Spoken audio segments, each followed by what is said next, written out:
Hello friends, welcome to our channel Gyan Ganga Ayurveda classes में। आज हम लोग बात करने वाले हैं संहिता अध्ययन 1 अर्थात चरक संहिता के अंतर्गत हम लोग उसके प्रथम चैप्टर सूत्र स्थान की दीर्घम ज्योति अध्याय के बारे में पढ़ेंगे। आज हम लोग यहाँ पर दीर्घम ज्योति अध्याय चरक सूत्र 1 का एक जो आपके एनसीएसएम के सिलेबस में एक तरह से इंट्रोडक्शन जो भी सिलेबस में पॉइंट्स है उसका एक इंट्रोडक्शन देखेंगे। इसकी आवश्यकता क्यों पड़े? क्योंकि हम लोग फर्स्ट ईयर के जो स्टूडेंट है यहाँ पर जो सिलेबस में जो पॉइंट दिए हुए हैं वो उसको एक तरह से समझना बड़ा टफ हो जा रहा है कि एक्चुअल में वो कहना क्या चाहता है। जब हम लोग सिलेबस को देखते हैं तो यहीं पर हम लोग सिलेबस को एक एक करके यहाँ पर देखेंगे। टोटल 20 पॉइंट पढ़ने हैं। चरक सूत्र 1 के दीर्घम ज्योति अध्याय में टोटल कितने पॉइंट पढ़ने हैं? 20 पॉइंट पढ़ने। आप सिलेबस में देखोगे तो एक एक करके 20 पॉइंट पाते हैं, तो हम लोग भी एक एक करके यहाँ पर देखेंगे। इसकी आवश्यकता क्यों पड़ी? क्योंकि वहां पर हम लोग फर्स्ट ईयर स्टूडेंट है, अभी आयुर्वेद की जो संस्कृत लैंग्वेज है उसको हम लोग अच्छे से समझ नहीं पा रहे हैं, तो उसको हम लोग एक एक करके यहाँ पर लिख लिए हैं और उसका अर्थ बताते जाएंगे और साथ ही साथ ये बताएंगे इसका वर्णन कहाँ पर है और इसको किस तरह से पढ़ना है, जिससे कि आपको ये लेक्चर से आपको काफी हेल्प मिलेगी। तो आइए शुरू करते हैं कि पहला पॉइंट है कि आयुर्वेद अवतरण। पहला पॉइंट देखेंगे उसमें आयुर्वेद अवतरण अर्थात आयुर्वेद का अवतरण। यहाँ आयुर्वेद की उत्पत्ति नहीं बोली है, क्या बोला है? आयुर्वेद का अवतरण। अवतरण का मतलब होता है कि कोई चीज पहले से उपस्थित है, बस उसको एक स्थान से दूसरे स्थान पर ले आना। जैसे उत्पत्ति की बात करती है तो उसकी एक तरह से ओरिजिन होती है। यहाँ पर आयुर्वेद पहले से इसका नॉलेज है ब्रह्मांड में, लेकिन उसके अवतरण किस तरह से हुआ तो हम लोग बोलते हैं कि आयुर्वेद का अवतरण की बात करते हैं। तो पहला पॉइंट बात करेंगे कि ब्रह्मा से किसको मिला ज्ञान? जो आयुर्वेद का ज्ञान था वो ब्रह्मा जी को सृष्टि उत्पत्ति से पहले था। हम लोग मानते हैं सृष्टि की उत्पत्ति ब्रह्मा जी ने किया, ब्रह्मा को पहले से आयुर्वेद का ज्ञान था। तो ब्रह्मा जी ने ज्ञान किसको दिया? दक्ष प्रजापति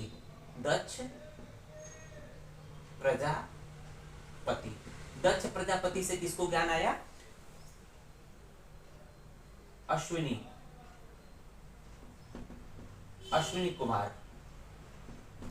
कुमार से किसको ज्ञान आया?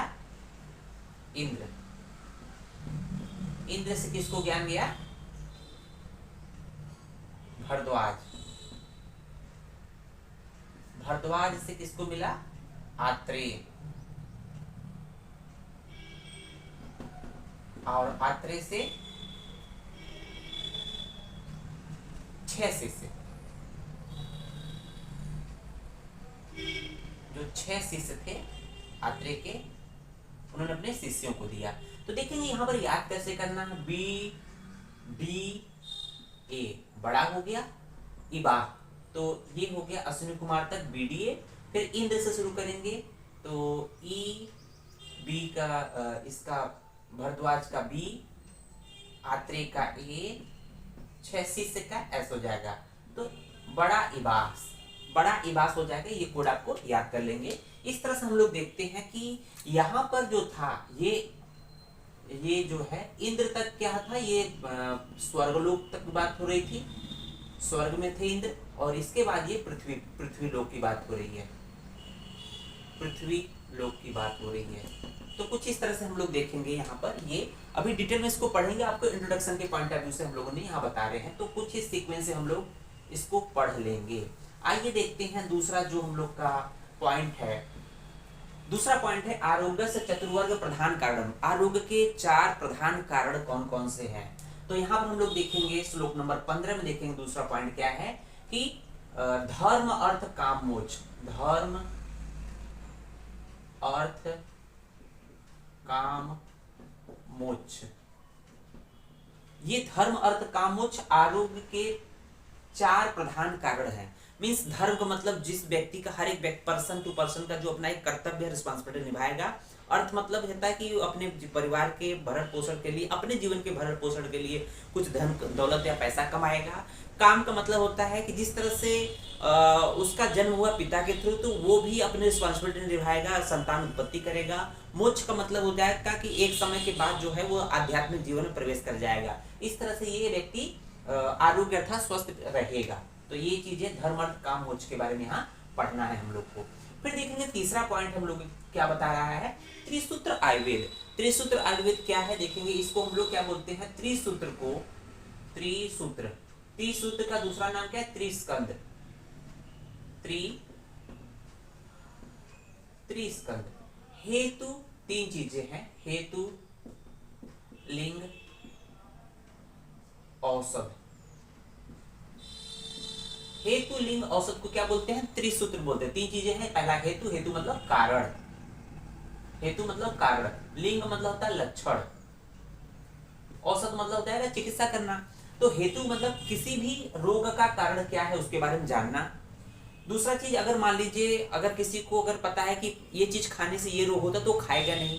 अगर मान लीजिए गलती से खा भी लिया तो क्या होगा कि उसके कुछ जो जो रोग उत्पन्न होंगे उसके कुछ लक्षण उत्पन्न होंगे, उस लक्षणों को जानेंगे। अच्छा, लक्षणों को जानकर समझ जाएंगे कि ये कारणों से ये व्याधि हो रही है। उसके बाद अगर फिर उसकी चिकित्सा करेंगे। तो हेतु, लिंग, औसत को हम लोग त्रिसूत्र बोलते हैं, त्रिस्कंद भी बोलते हैं। यही स्वस्थ का कारण है, यही रोग का कारण है। यही स्वस्थ का कारण है, यही रोग का कारण है।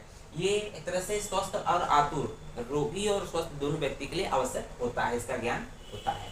फिर देखते हैं चौथा पॉइंट क्या है हम लोग का, डिटेल ऑफ सट पदार्थ। डिटेल ऑफ सट पदार्थ। पदार्थ की जब बात आती है तो हमारे दिमाग में पदार्थ विज्ञान की बात तुरंत आती है, क्योंकि पदार्थ विज्ञान में हम लोग देखते हैं 6 पदार्थों की बात किया है। तो वहां पर 6 पदार्थ कौन से हैं? द्रव्य, गुण, कर्म, सामान्य, विशेष, समवाय। देखेंगे यहाँ 6 पदार्थ कौन से हैं? द्रव्य, गुण, कर्म, सामान्य, विशेष, समवाय। किसने कहा? ये पदार्थ विज्ञान में वैशेषिक दर्शन ने बोला है। तो सबसे बड़ी चीज है, किसने बोला है? वैशेषिक दर्शन। वैशेषिक दर्शन में बोला गया है 6 पदार्थ होते हैं, द्रव्य, गुण, कर्म, सामान्य, विशेष, समवाय। लेकिन जो हम लोग को यहाँ पढ़ना है सट पदार्थ, यहाँ जो सट पदार्थ है इसका है यही चीजें, यही 6 चीजें हैं, लेकिन इनका सीक्वेंस अलग है। जो चरक ने एक्सप्लेन किया है, चरक ने एक्सप्लेन किस तरह से किया है? सामान्य, विशेष, सामान्य, विशेष, गुण, द्रव्य, कर्म, समवाय। तो ये सीक्वेंस ज्यादा इंपॉर्टेंट है कि ये किसका सीक्वेंस है? ये चरक ने कहा है, ठीक है। ये चरक ने कहा है सामान्य, विशेष, सामान्य, विशेष, गुण, द्रव्य, कर्म, समवाय। तो ये आपके डिटेल में इसको हम लोग बताएंगे, अभी एक इंट्रोडक्शन है। नेक्स्ट हम लोग देखेंगे पांचवा पॉइंट। देखेंगे पांचवा पॉइंट है आयुर्वेद से लक्षण तथा प्रयोजन। आयुर्वेद के लक्षण क्या है, अर्थात आयुर्वेद की परिभाषा क्या है। तो आप देखेंगे वहां पर चरक जो सूत्र के उसी चैप्टर में आप श्लोक नंबर 41 देखेंगे। श्लोक नंबर 41 देखेंगे तो वहां लिखा होगा कि हिता हितस सुखम दुखम हिता हितस, इस तरह से एक वहां पर परिभाषा दी हुई है। इसको हम लोग देख लेते हैं, थोड़ा सा बने रहे लाइन पे। हिता हितस सुखम दुखम आयुतस हिता हितम। तो श्लोक कुछ इस तरह से, हिता हितस सुखम दुखम आयुतस हिता हितम मानव चतुर्थ यतृतम आयुर्वेदम स उच्यते। तो इस तरह से यहाँ पर श्लोक दिया हुआ है। ये आयुर्वेद के लक्षण की बात कर रहा है, परिभाषा की बात कर रहा है। उसका प्रयोजन, प्रयोजन का जब श्लोक देखेंगे तो हम लोग श्लोक नंबर 53 में जाएंगे कि धातु साम्यम क्रिया चोक्ता आयुर्वेद से प्रयोजनम। तो आयुर्वेद का प्रयोजन क्या है, ये इंपॉर्टेंट है। उसके लक्षण या परिभाषा, प्रयोजन देखेंगे। धातु साम्यम, धातु साम्यम क्रिया चोक्ता, धातु साम्य क्रिया चोक्ता। तो धातुओं को साम्य करना, अर्थात धातुओं को साम्य करने का मतलब क्या है कि दो धातुएं विषम हो गई थी अहित आहार विहार सेवन से, उनको साम्य करना। साम्य करने का मतलब क्या हो जाएगा? आरोग्य की अवस्था लाना, अर्थात स्वस्थ की अवस्था लाना। धातुएं को स्वस्थ की अवस्था लाना, स्वस्थ व्यक्ति को बनाए रखना। तो ये है धातु साम्य, इसका आयुर्वेद का प्रयोजन है। तो कहते हैं ना, आयुर्वेद का पालन करेंगे तो व्यक्ति स्वस्थ रहेगा, दिनचर्या, ऋतुचर्या इत्यादि जो का पालन करेगा वो व्यक्ति स्वस्थ रहेगा। इसका डिटेल वर्णन हम लोग करेंगे। नेक्स्ट छठा पॉइंट हम लोग देख रहे होंगे, आयुष का लक्षण। आयु का लक्षण क्या है इसमें देखेंगे। तो आयुष के लक्षण हम लोग देख रहे हैं।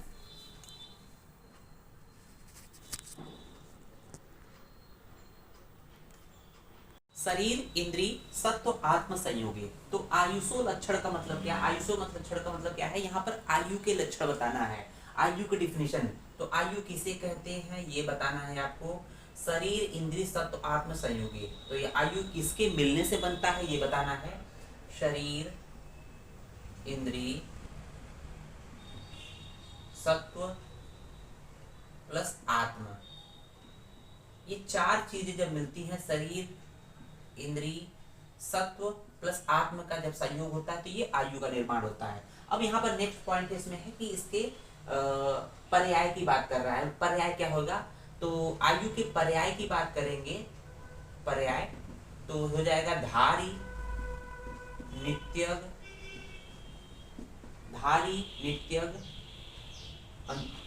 धारी है नित्यग है जीवित है, ये कुछ पर्याय है। जीवितम, ये कुछ पर्याय के बारे में बात कर रहे हैं। नेक्स्ट पॉइंट हम लोग देखेंगे, इसका हम लोग डिटेल में सबका पढ़ेंगे, लेकिन पढ़ना कैसे हम लोग ये आपको बताने की कोशिश कर रहे हैं। स्टार्ट कैसे करेंगे, एक तरह से दीर्घनिवृत्ति या आपके संहिता अध्ययन के जो चैप्टर्स हैं या जो सिलेबस है उसको किस तरह से पढ़ने हैं, हम लोग इंट्रोडक्शन के पॉइंट ऑफ व्यू से यहाँ पर देख रहे हैं। नेक्स्ट पॉइंट हम लोग देख रहे होंगे कि सातवां पॉइंट हम लोग देख रहे हैं क्या है, सामान्य विशेष के लक्षण। तो सामान्य विशेष के लक्षण मतलब सामान्य क्या है, विशेष क्या है। ये सामान्य विशेष है क्या, ये सामान्य विशेष एक सड़ पदार्थ है, उसी में सामान्य विशेष आता है। उसी में दो चीजें सामान्य विशेष है, 6 में से 2 सामान्य विशेष है, एक एक करके। तो इसका एक श्लोक है, सर्वदा सर्वभावानां, सर्वदा सर्वभावानां भावानां सामान्य वृद्धि कारणम, सामान्य वृद्धि कारणम। ये श्लोक आपको मिल जाएगा, श्लोक नंबर 44 पे मिल जाएगा। तो वहां पर देखेंगे कि किस तरह से, कि जैसे हम लोग कहते हैं ना कि गेहूं के ढेर में ढेर और गेहूं मिला देंगे तो सामान का जब आपस में कलेक्शन करते हैं तो उसकी संख्या बढ़ती है। तो कहते हैं ना सर्वदा सर्वभावना सामान्य वृद्धि कारणम, मतलब एक समाज जैसे 4 लोग, अगर 2 लोग एक विचार वाले और आपस में मिल जाते हैं तो उनकी संख्या बढ़ जाती है। तो ये, और दूसरा पॉइंट है विशेष। विशेष का मतलब होता है एक तरह से माइनस, वृद्धि, ह्रास, जिसमें कमी आए। तो ह्रास हेतु, ह्रास हेतु, ह्रास हेतु विशेष करते हैं उसे, ठीक है। इसका मतलब कि जो विशेष होता है, अगर 4 लोगों में से अगर एक लोग का अगर वाद विवाद होता है आपस में, 3 लोग की बात बनती है, एक अगर उसका एक तरह से बात नहीं बनता है तो 3 में से एक अलग हो जाता है। तो ह्रास हेतु विशेष, विशेष का मतलब स्पेशल हो जाता है, ठीक है। तो हम लोग इसको डिटेल में बात करेंगे, विशेष, सामान्य, विशेष या सड़ पदार्थ का चिकित्सा में या किस तरह से संहिता में या चिकित्सा में इसका इंपॉर्टेंस है। नेक्स्ट पॉइंट देखेंगे त्रिदंड। त्रिदंड क्या है, इसको त्रिदंड देखेंगे। तो 8वां पॉइंट हम लोग देखेंगे त्रिदंड। सत्व आत्म संयोग, सत्व प्लस आत्म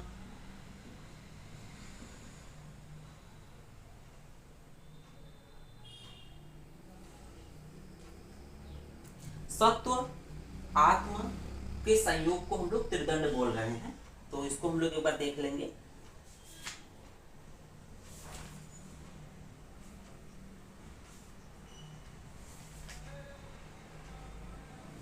सत्व आत्म प्लस शरीर, ठीक है ना, शरीर, सत्व आत्म शरीर के संयोग को हम लोग क्या बोलते हैं, त्रिदंड। त्रिदंड, इसको हम लोग दूसरा नाम क्या देखेंगे, पुमान भी कहते हैं इसी त्रिदंड को, इसी को चेतन बोलते हैं, इसी अधिकरण देखेंगे। श्लोक नंबर 46 में आप वहां पर डिटेल जाके देख सकते हैं। उसके बाद बात करेंगे व्याधि नाम त्रिविधो हेतु संग्रह। 9th पॉइंट देखेंगे, व्याधि नाम त्रिविधो हेतु संग्रह, अर्थात व्याधियों के 3 हेतु, जो 3 कारण होते उसको स्पेशल नाम दिया गया, स्पेशल त्रिविध हेतु संग्रह। क्या नाम दिया है, त्रिविध हेतु संग्रह, मतलब व्याधियों के 3 मुख्य कारण कौन कौन से हैं। तो इसके 3 मुख्य कारण कौन कौन से हैं, काल, बुद्धि, इंद्री,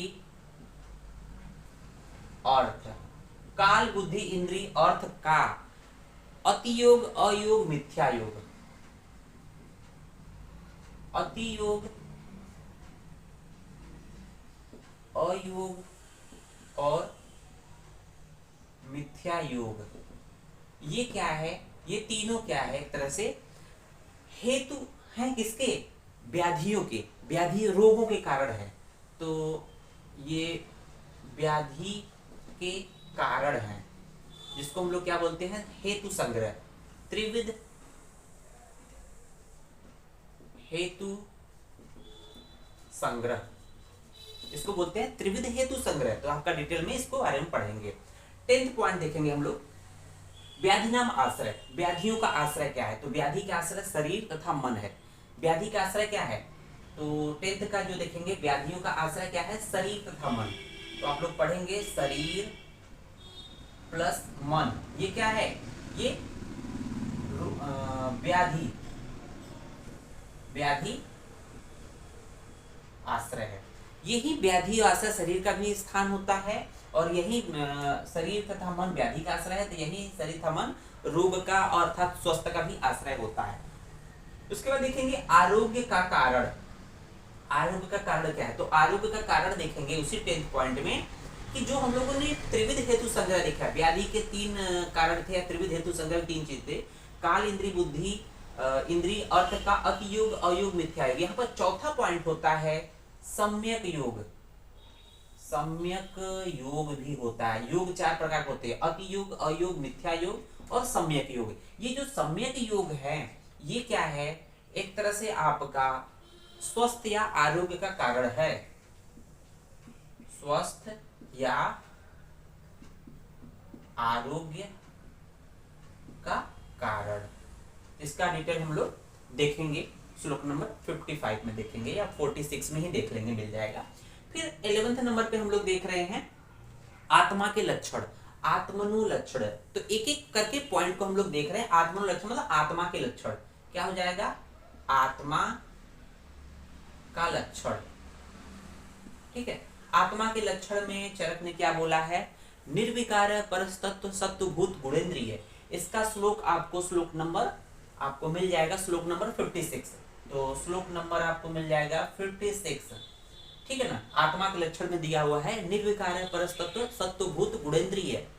तो आत्मा क्या होता है, निर्विकार होता है, अर्थात तो आत्मा में व्याधि नहीं होती। हम लोग इससे पहले देखा कि व्याधि का आश्रय शरीर मन है, आत्मा नहीं है, पर है, जो श्रेष्ठ आत्मा होती है। तो कुछ इस तरह से एक्सप्लेनेशन वहां पर मिलेगा। नेक्स्ट हम लोग देखेंगे 12th पॉइंट, डिटेल अबाउट शरीर तथा मानस दोष। शारीरिक तथा मानस दोष के बारे में बात करेंगे हम लोग। तो दोस्त हम लोग देखते हैं, दोस्त 2 प्रकार के होते हैं, हम लोगों ने पढ़ के आया है। दोस्त 2 प्रकार के होते हैं, एक शारीर दोष, एक मानस दोष। शारीर दोष में हम लोगों ने पढ़ा है वात, पित्त, कफ 3 होते हैं, और मानस दोष में रज और तम, ये 2 होते हैं। तो इसके बारे में हम लोग डिटेल पढ़ेंगे। नेक्स्ट देखेंगे 13वां पॉइंट हम लोग देख रहे होंगे यहाँ पर, साध्यता असाध्यता विकार तथा चिकित्सा। साध्यता असाध्यता विकार अर्थात रोगों, जो किसी व्यक्ति को रोग हो जाता है तो वो कैसे पता करेंगे कि वो साध्य है कि असाध्य है। अगर साध्य है तो उसकी चिकित्सा क्या है, तो उसका जो डिटेल वर्णन हम लोग देखेंगे, उसका वर्णन हम लोग देखेंगे चरक सूत्र 62 में। तो रोगों की साध्य असाध्य संबंधी जो चिकित्सा होगी या उसके विकार के बारे में बात करेंगे, चरक सूत्र 1 के श्लोक नंबर 62 में देखेंगे। इसके डिटेल के बारे में हम लोग देख लेंगे। नेक्स्ट देखेंगे रस का वर्णन। 14वां पॉइंट हम लोग का है रस। रस क्या है कि वहां पर दिया है रसनेंद्रिय के द्वारा जो ग्राह्य होती है, जैसे कोई भी चीज हम लोग खाते हैं सबसे कहते हैं ना मीठा है, तीखा है, तो रसनेंद्रिय अर्थात जीवा टंग के द्वारा जिसका ज्ञान होता है उसको रसनेंद्रिय कहते हैं, और जिसका ज्ञान होता है उसको रस कहते हैं। तो रसना के द्वारा जिसका ज्ञान होता है उसको रस कहते हैं। रस जो होते हैं 6 होते हैं। रस की संख्या कितनी होती है, रस की संख्या 6 होती है। मधुर, अम्ल, लवण, कटु, तिक्त, कसाय, ये 6 रस होते हैं, ठीक है ना। अब यहाँ बात होती है कि रस की उत्पत्ति में, यहाँ डिटेल पढ़ना है हम लोग को, वहां पर रस का वर्णन कहाँ पर पढ़ेंगे देखेंगे, श्लोक नंबर 1 का 64, श्लोक नंबर 1 का 64वां है, ठीक है ना। तो यहाँ पर दिया हुआ है रस के निर्माण में जो आधारभूत जो द्रव्य होते हैं, जल और पृथ्वी होते हैं। जो रस का विशेष ज्ञान किससे होता है वहां पर आप देखेंगे तो आकाश, वायु, अग्नि, ये 3 महाभूत से विशेष ज्ञान होता है, जबकि आधार द्रव्य क्या है, जल प्लस पृथ्वी जो है आधारभूत है और आकाश वायु अग्नि जल क्या है विशेष उसका रस का ज्ञान होता है। डिटेल में पढ़ेंगे। नेक्स्ट देखेंगे हम लोग 15वां पॉइंट देखेंगे। 15वां पॉइंट हम लोग देख रहे होंगे द्रव्य का भेद। द्रव्य के भेद के बारे में बात करेंगे तो प्रभाव, वहां पर दो तरह से द्रव्य के भेद है। पहला पॉइंट है प्रभाव भेद से, प्रभाव भेद से। दूसरा है योनि या उत्पत्ति भेद से। इसके भी तीन भेद होते हैं, इसके भी तीन भेद होते हैं, हम लोग डिटेल में पढ़ेंगे वहां पर। तो इसका हम लोग रेफरेंस दे देते हैं, कहां पर है श्लोक नंबर 68 और 69। तो ये एक का 68 है और ये पहले चैप्टर का 69 है। तो इस तरह से हम लोग यहाँ पर पॉइंट नंबर 15 हम लोग का यहाँ पर ये क्लियर जाता है।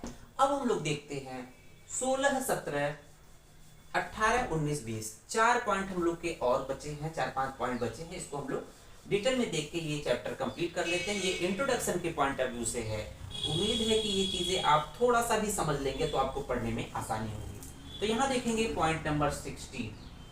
पॉइंट नंबर 60 क्या रहा है? औषधियों का नाम रूप, औषधि नाम रूप उपयोग ज्ञान। अर्थात औषधियों का, जैसे कोई औषधि है तो उसको कैसे जानेंगे, उसका नाम क्या है, या उसकी रूप मतलब उसके लक्षण या पहचान क्या है, और उपयोग मतलब इसको किस बीमारियों में यूज करते हैं। तो हम लोग जानते हैं जो पहले अभी भी गांव में या वनों में जो चरवाहे होते हैं, जो गायों को चराते हैं, भेड़ को चराते हैं, उनको ज्यादा नॉलेज होता है। जो लोकल लोग होते हैं, वो रीजनल लोग होते हैं, उस क्षेत्र में रहने वाले लोगों को औषधियों के नाम रूप के बारे में ज्ञान होता है। तो यहाँ पर ये हम लोग कहाँ पढ़ेंगे? तो श्लोक नंबर एक तरह से 121, 122, एक का 121 और 122 में हम लोग देखेंगे कि वहां पर दिया हुआ क्लियर कट कि जो गायों को चराने वाले होते हैं गोपाल, वहां पर टर्म दिया है गोपाल। गोपाल मतलब गायों को पालने वाले, गायों को पालने वाले। इनको औषधियों का ज्ञान ज्यादा होता है, या जो चरवाहे होते हैं। साथ ही साथ ये भी दिया है कि क्या जरूरी है कि सभी औषधियों को का नामकरण होना आवश्यक है, सभी औषधियों की पहचान होना जरूरी है, लेकिन क्या नामकरण आवश्यकता है? तो इसके दिमाग में बिल्कुल, इसके चक्कर में बिल्कुल न रहे कि सभी औषधियों का आप नामकरण जान जाएंगे एग्जैक्ट क्या है। हाँ, उसका उपयोग सही जाने। यहाँ पर दिया है कि उपयोग सही जाने, कि गलत ढंग से उपयोग नहीं करना है। नेक्स्ट पॉइंट देखेंगे, 17वां नंबर देखेंगे हम लोग, क्या है? विसग विभूषण कर्तव्यम। वैद्य के कर्तव्य क्या है? वैद्य के कर्तव्य क्या है? वैद्य के कर्तव्य, विसग विभूषण कर्तव्य, अर्थात वैद्य के कर्तव्य की बात कर रहा है। ये थोड़ी सी पढ़ने में टफ होगा, लेकिन इसको इस तरह से समझेंगे, वैद्य के कर्तव्य। ठीक है, वैद्य के कर्तव्य क्या है?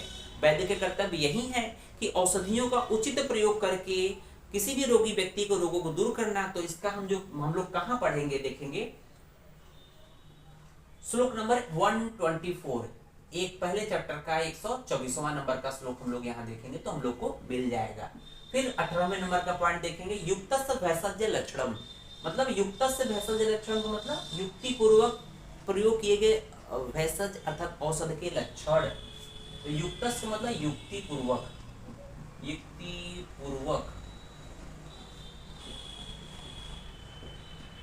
प्रयोग किए गए औषध के लक्षण। तो इसको कैसे जानेंगे? यहाँ पर दिया हुआ है इस श्लोक में, ये वर्णन कहाँ मिलेगा आपको सबसे पहले जान लेना है कि श्लोक नंबर आपको 122, 128, 129 पहले चैप्टर का 128 और 129 इसमें मिल जाएगा। पहले चैप्टर के 128, 129 में मिल जाएगा। तो यहाँ पर दिया हुआ है कि अगर औषधियों का सही ढंग से यूज करेंगे तो औषधियां कारगर होंगी, नहीं तो अगर गलत ढंग से यूज करेंगे, उसकी मात्रा का ध्यान नहीं रखेंगे, तो वो क्या करेगा, लाभ के बदले हानि पहुंचाएगी। जैसे विष का प्रयोग, जो विष होता है, पॉइजन होता है, तो देखते हैं कि विष का प्रयोग अगर सम्यक यूज किया जाए तो औषधि के रूप में भी हो सकती है, औषधि के रूप में किया जाता है। कब करते हैं? सम्यक प्रयोग करते हैं उचित प्रयोग करेंगे, उचित मात्रा में उनका शोधन करके करेंगे तो क्या होगा, विष के नाशन में होता है। विष का प्रयोग जो है औषधि के रूप में होता है, लेकिन वही चीजें औषधि भी अगर उचित मात्रा में प्रयोग नहीं करेंगे तो वो मृत्यु का कारण बन जाएगी। तो और कुछ इस तरह से हम लोग इस पूरे चरक संहिता के दीर्घन ज्योति अध्याय चरक सूत्र 1 को हम लोगों ने समराइज करने की कोशिश किया और इंट्रोड्यूस करने की कोशिश किया कि पढ़ना कैसे है, आपको संहिता स्टार्ट कैसे करनी है, एक आउटलाइन हम लोगों ने देने की कोशिश किया है। उम्मीद है वीडियो समझ में आया होगा और पूरा विश्वास बना के रखिए कि हम एक एक चैप्टर का एक एक पॉइंट का डिटेल में आपके सामने वीडियो लाएंगे, थोड़ा सा वक्त लगेगा। धन्यवाद।